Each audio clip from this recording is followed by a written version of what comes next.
ಇವತ್ತಿನ ನಮ್ಮ ಚರ್ಚೆಗೆ ಎಲ್ಲರಿಗೂ ಸ್ವಾಗತ. ನಾವು ದಿನ ನಮ್ಮ ಮಕ್ಕಳಿಗೆ, ಫ್ರೆಂಡ್ಸ್ಗೆ ಅಥವಾ ನಮ್ಮ ಜೊತೆ ಕೆಲಸ ಮಾಡೋರಿಗೆ ನೀನ್ ತುಂಬಾ ಸ್ಮಾರ್ಟ್ ಅಂತ ಹೇಳ್ತೀವಿ ಅಲ್ವಾ?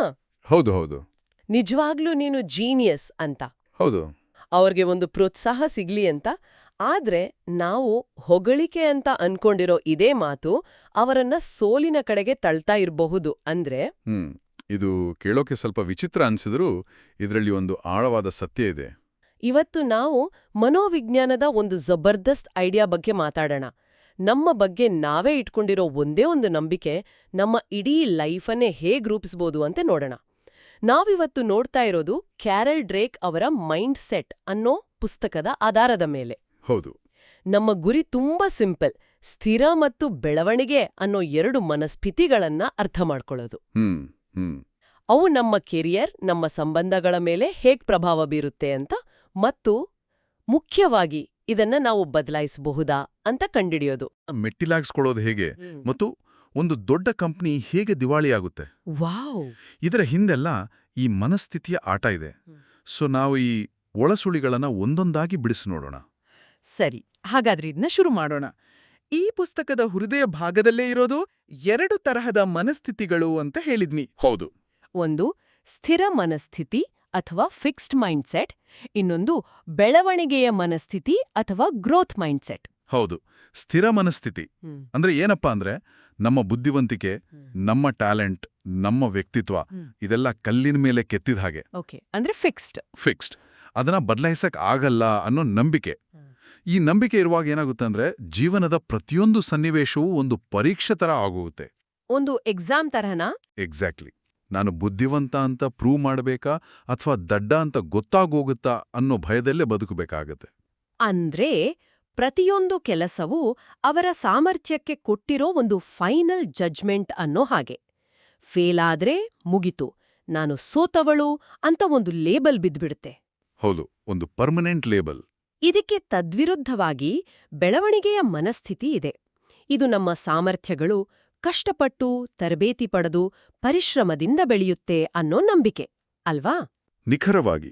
ಈ ಮನಸ್ಥಿತಿಯಲ್ಲಿ ಒಬ್ಬ ವ್ಯಕ್ತಿಯ ನಿಜವಾದ ಪೊಟೆನ್ಷಿಯಲ್ ಏನು ಅನ್ನೋದು ಯಾರಿಗೂ ಗೊತ್ತಿಲ್ಲ, ಅದನ್ನ ಅಳಿಯೋಕ್ಕೂ ಆಗಲ್ಲ ಅಂತ ನಂಬಲಾಗುತ್ತೆ.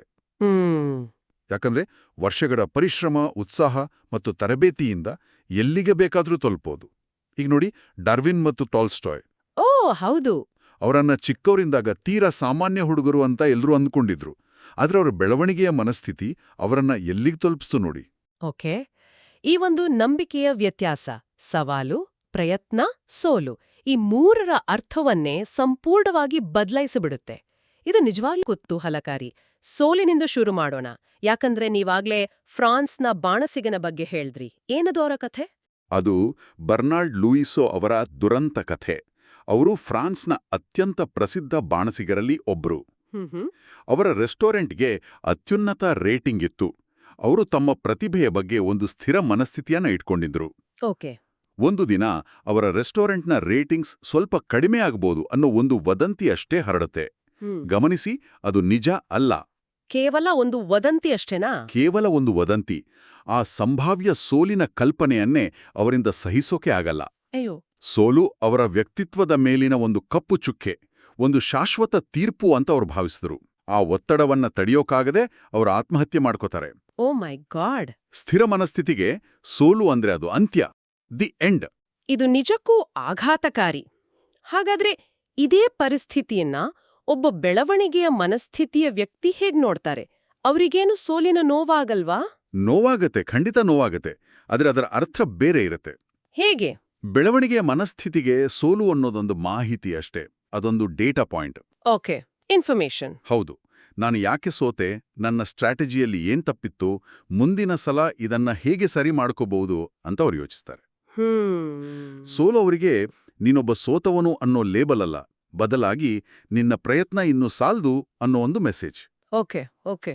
ಪರೀಕ್ಷೆಯಲ್ಲಿ ಫೇಲ್ ಆದ್ರೆ ಅವರು ಓದೋದನ್ನ ಬಿಡಲ್ಲ, ಬದಲಾಗಿ ಇನ್ನೂ ಹೆಚ್ಚು ಕಷ್ಟಪಟ್ಟು ಓದೋಕ್ ಶುರು ಮಾಡ್ತಾರೆ. ಇದು ಅರ್ಥ ಆಗ್ತಾ ಇದೆ.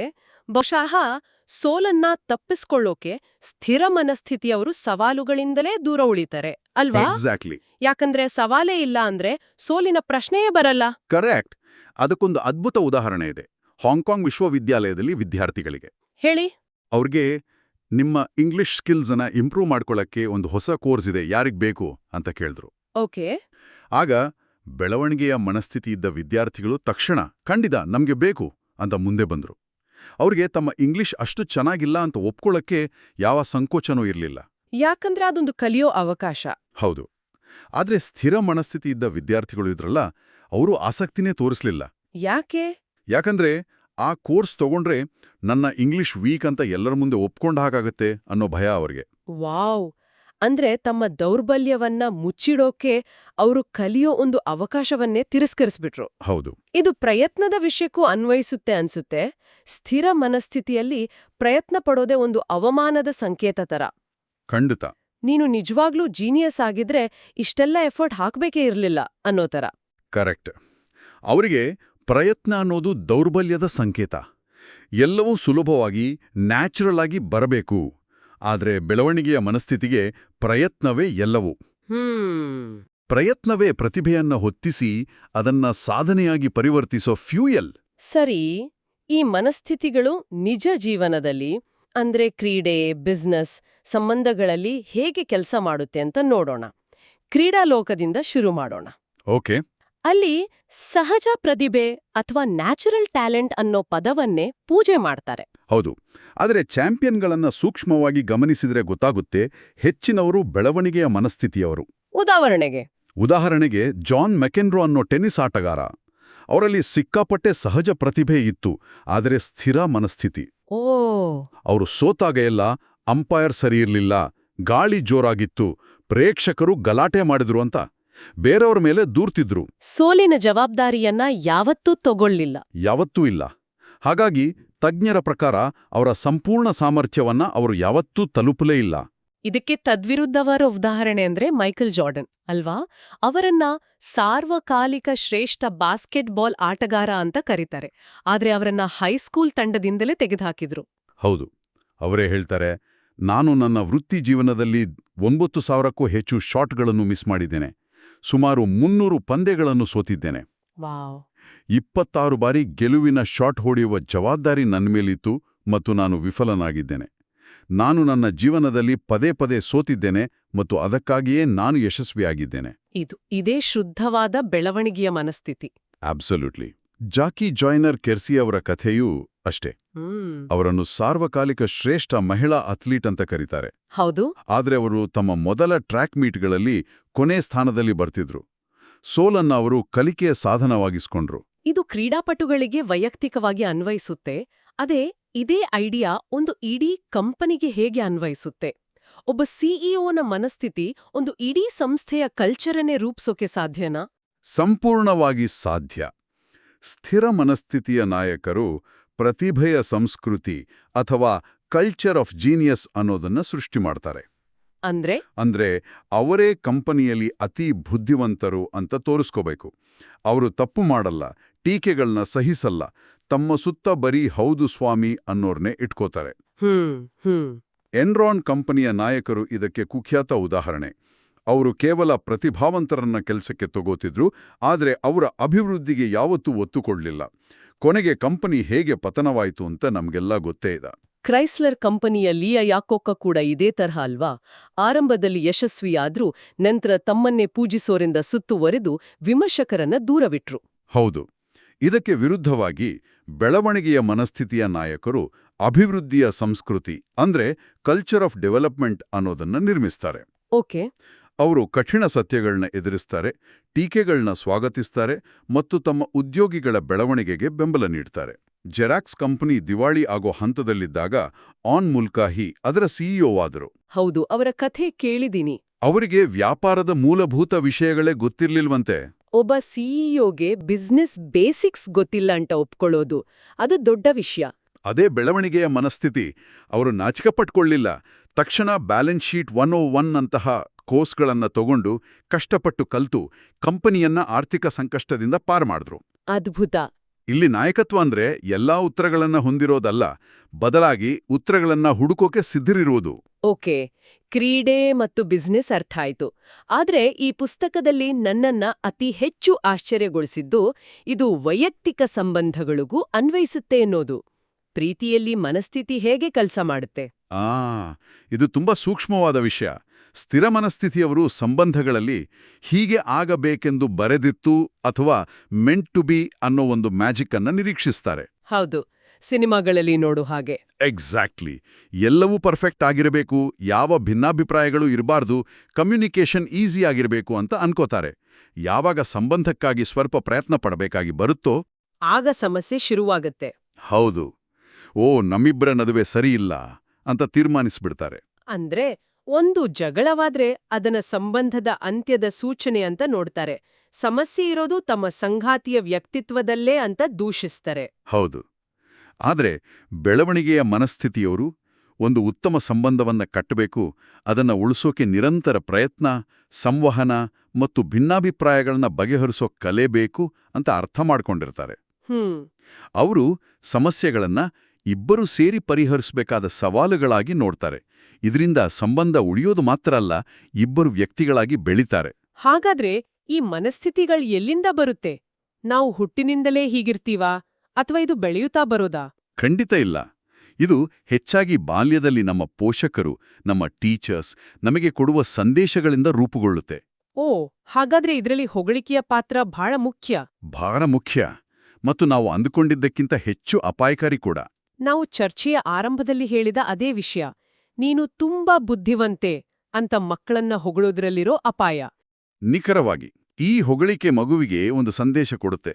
ಬುದ್ಧಿವಂತಳಾಗಿ ಕಾಣೋದು ಮುಖ್ಯ, ಸೋಲೋ ಹಾಗಿಲ್ಲ, ಕಷ್ಟಪಡ್ತಿರೋದು ಕಾಣಿಸ್ಬಾರ್ದು. ಹೌದು. ಇದು ನೇರವಾಗಿ ಸ್ಥಿರ ಮನಸ್ಥಿತಿಗೆ ಅಡಿಪಾಯ ಹಾಕುತ್ತೆ. ಇದಕ್ಕೆ ಬದಲಾಗಿ ಅವರ ಪ್ರಯತ್ನವನ್ನ, ಅವರು ಬಳಸಿದ ತಂತ್ರವನ್ನ, ಅವರ ಪರಿಶ್ರಮವನ್ನ ಹೊಗಳಬೇಕು. ಓಕೆ, ನೀನ್ ತುಂಬಾ ಕಷ್ಟಪಟ್ಟಿದ್ಯಾ ಅಂತೆ. ಹೌದು. ಅಥವಾ ಈ ಲೆಕ್ಕವನ್ನ ಬಗೆಹರಿಸೋಕೆ ನೀನು ಬಳಸಿದ ವಿಧಾನ ಸೂಪರ್ ಆಗಿದೆ ಅಂತ ಹೇಳಿದಾಗ ಅದು ಬೆಳವಣಿಗೆಯ ಮನಸ್ಥಿತಿಯನ್ನ ಪೋಷಿಸುತ್ತೆ. ಈ ವಿಷಯದ ಮೇಲೆ ಒಂದು ಬಲವಾದ ಅಧ್ಯಯನ ಇದೆ ಅಲ್ವಾ? ಮಕ್ಕಳ ಗುಂಪಿಗೊಂದು ಪರೀಕ್ಷೆ ಕೊಟ್ಟು. ಹೌದು. ಮತ್ತು ಅದರ ಫಲಿತಾಂಶಗಳು ಆಘಾತಕಾರಿ. ಏನಾಯ್ತು ಅದ್ರಲ್ಲಿ? ಮಕ್ಕಳನ್ನ 2 ಗುಂಪು ಮಾಡಿ, ಕೆಲವರನ್ನ ಅವರ ಬುದ್ಧಿವಂತಿಕೆಗಾಗಿ, ಇನ್ನು ಕೆಲವರನ್ನ ಅವರ ಪ್ರಯತ್ನಕ್ಕಾಗಿ ಹೊಗಳಲಾಯಿತು. ಸರಿ. ಮುಂದಿನ ಹಂತದಲ್ಲಿ ಅವರಿಗೆ ಇನ್ನೊಂದು ಆಯ್ಕೆ ಕೊಡಲಾಯಿತು. ಒಂದು ಸುಲಭವಾದ ಪರೀಕ್ಷೆ ಇದೆ ಅಥವಾ ಒಂದು ಕಷ್ಟವಾದ ಪರೀಕ್ಷೆ ಇದೆ. ಅದರಿಂದ ನೀನು ತುಂಬ ಕಲಿಬೋದು, ಯಾವುದು ಬೇಕು. ಬುದ್ಧಿವಂತಿಕೆಗಾಗಿ ಹೊಗಳಿಸಿಕೊಂಡ ಮಕ್ಕಳು ಅವರ ಸುಲಭವಾದ ಪರೀಕ್ಷೆಯನ್ನ ಆರಿಸಿಕೊಂಡ್ರು. ಯಾಕಂದ್ರೆ ಕಷ್ಟದ ಪರೀಕ್ಷೆಯಲ್ಲಿ ಸೋತು ದಡ್ಡ ಅನ್ನೋ ಲೇಬಲ್ ತಗೊಳಕ್ಕೆ ಅವ್ರು ಸಿದ್ಧರಿರ್ಲಿಲ್ಲ.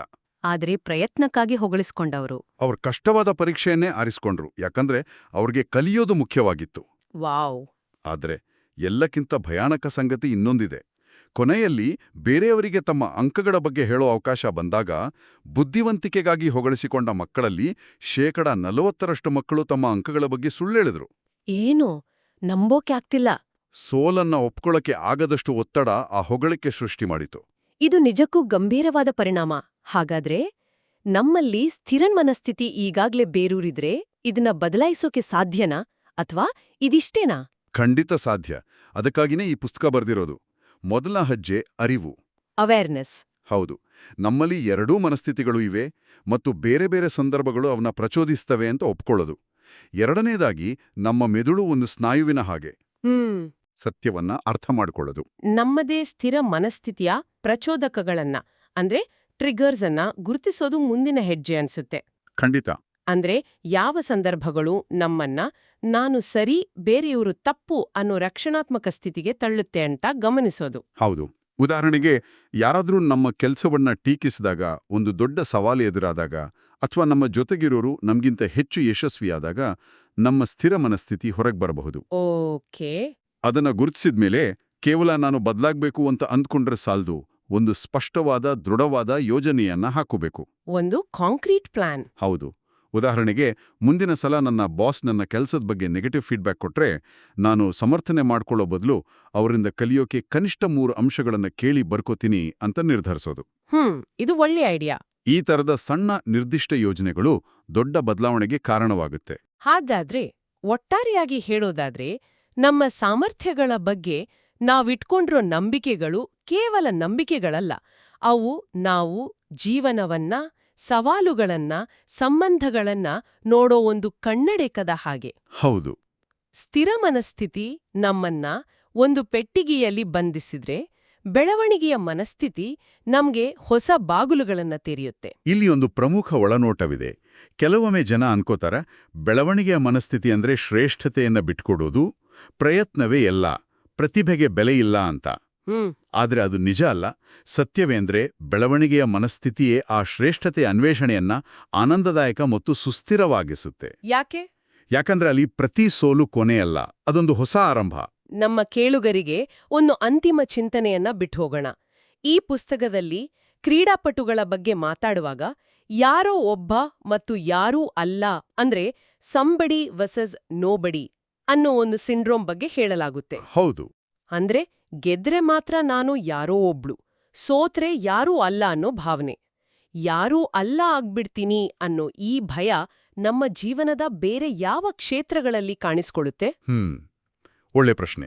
ಮತ್ತು ನಮ್ಮ ಮನಸ್ಥಿತಿಯಲ್ಲಿ ಆಗೋ ಒಂದು ಸಣ್ಣ ಬದಲಾವಣೆ ಆ ಸಂಪೂರ್ಣ ಭಯವನ್ನೇ ಹೇಗೆ ಮರುರೂಪಿಸಬಹುದು? ಇದರ ಬಗ್ಗೆ ಯೋಚಿಸಿ.